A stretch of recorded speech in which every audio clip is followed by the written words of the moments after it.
क्या विश्वास सच में पहाड़ों को हिला सकता है?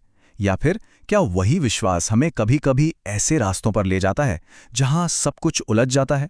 चलिए आज एक ऐसी ही कहानी को समझते हैं। एक ऐसे किसान की कहानी जिसने अपनी मुश्किलों का हल निकालने के लिए सीधा भगवान को ही एक खत लिख दिया। यही सवाल, अगर विश्वास हो तो क्या कुछ भी नामुमकिन है, इस पूरी कहानी के दिल में है।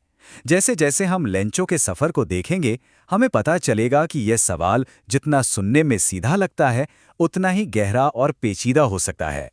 तो कहानी का हीरो है लेंचो, एक ऐसा किसान जो अपनी जमीन और अपने विश्वास से बहुत गहराई से जुड़ा हुआ है। लेकिन उसका विश्वास सिर्फ पूजा पाठ तक का नहीं था। नहीं, ये तो उसकी जिंदगी का, उसके होने का आधार था। देखिए, लेंचो एक बहुत मेहनती किसान था। उसकी और उसके परिवार की पूरी जिंदगी एक ही चीज पर टिकी थी, उसकी फसल। अच्छी फसल का मतलब था खुशहाली और पेट भर खाना। और अगर फसल खराब हो गई तो मतलब था अगले साल तक भूखे रहना। सब कुछ, मतलब सब कुछ, बस कुदरत के रहमो करम पर। और लेंचो का विश्वास सिर्फ बैठे बिठाए वाला नहीं था। वो सिर्फ उम्मीद नहीं कर रहा था, उसे पूरा यकीन था। उसके लिए भगवान कोई दूर बैठे देवता नहीं थे, बल्कि एक ऐसे मददगार की तरह थे जो सच में आकर उसकी मुश्किलें हल कर सकते हैं। लेकिन जैसा कि अक्सर होता है, कुदरत का एक ऐसा मोड़ आता है जो लेंचो की पूरी दुनिया को उलट-पुलट कर देता है। और देखते ही देखते उसकी सबसे बड़ी उम्मीद उसके सबसे बड़े डर में बदल जाती है। तो हुआ यूं कि जब बारिश की पहली बूंदें गिरीं तो लेंचो ने राहत की सांस ली। ये सिर्फ पानी की बूंदें नहीं थी, ये उसके लिए नए सिक्कों की तरह थीं जो खुशहाली लाने वाली थीं। लेकिन बहुत जल्द वो सिक्के ओलों में बदल गए। ओलों की ऐसी बारिश हुई कि उसका पूरा खेत तबाह हो गया। ऐसा लग रहा था मानो किसी ने पूरे खेत पर नमक बिछा दिया हो, और बस एक ही झटके में सब कुछ खत्म। और यहीं पर, इसी पल में हमें लेंचो के विश्वास की असली ताकत दिखती है। सोचिए, जहां कोई और होता तो शायद हिम्मत हार जाता, टूट जाता। वहीं लेंचो ने अपनी एक ही उम्मीद को कसकर पकड़े रखा। उसका विश्वास डगमगाया नहीं। उसके दिमाग में अगला कदम बिल्कुल साफ और सीधा था। अगर आपके पास कोई ऐसी मुश्किल है जिसे आप हल नहीं कर सकते, तो आप सबसे बड़ी शक्ति के पास ही तो जाते हैं, है ना? और लेंचो के लिए वो शक्ति थे खुद ईश्वर। तो बस उसने उठाया कागज और कल, और उसने कोई गोलमोल बात नहीं की। लेंचो ने मांगे पूरे 100 पैसोज। ये उस समय की वहां की मुद्रा थी। मतलब ठीक उतनी रकम जिससे वो दोबारा अपने खेत में बीज बो सके और अगली फसल आने तक अपने परिवार का पेट पाल सके। एकदम सीधी साधी हिसाब किताब वाली बात थी। तो भाई लेंचो का खत निकल पड़ा अपने सफर पे, और ये सफर खत्म होता है पास के पोस्ट ऑफिस में।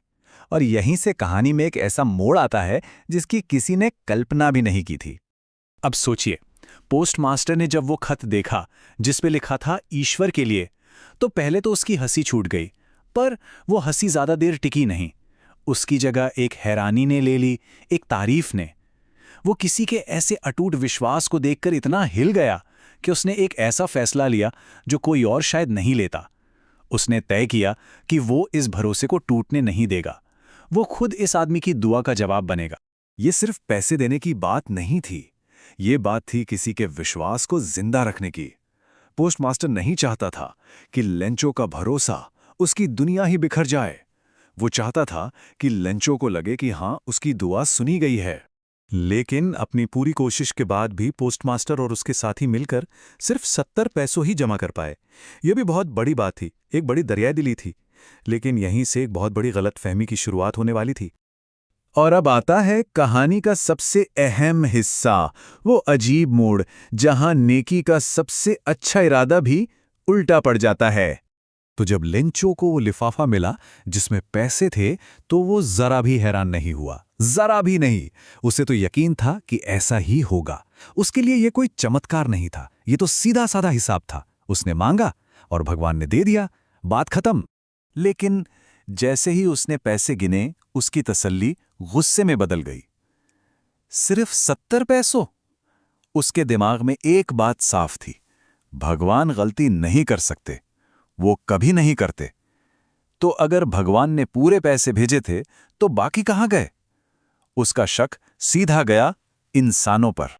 और यहीं आता है कहानी का वो आखिरी दिल दुखाने वाला मोड़। लेंचो एक और खत लिखता है भगवान को। वो कहता है कि बाकी के 30 पैसों भी भेज दीजिए, लेकिन एक चेतावनी के साथ। कहता है कि इस बार डाक से मत भेजना, क्योंकि ये पोस्ट ऑफिस वाले तो बदमाशों का झुंड हैं। तो आखिर ये कहानी हमें विश्वास के बारे में क्या सिखाती है? अगर ध्यान से देखें तो इस कहानी में दो अलग-अलग तरह के विश्वास हैं जो एक साथ चल रहे हैं। एक तरफ है लेंचो का अटूट विश्वास कि भगवान खुद आके मदद करेंगे, और दूसरी तरफ है पोस्टमास्टर का विश्वास इंसानियत की अच्छाई में। दोनों ने अपने अपने विश्वास पर चलकर काम किया, लेकिन नतीजा बिल्कुल अलग निकला।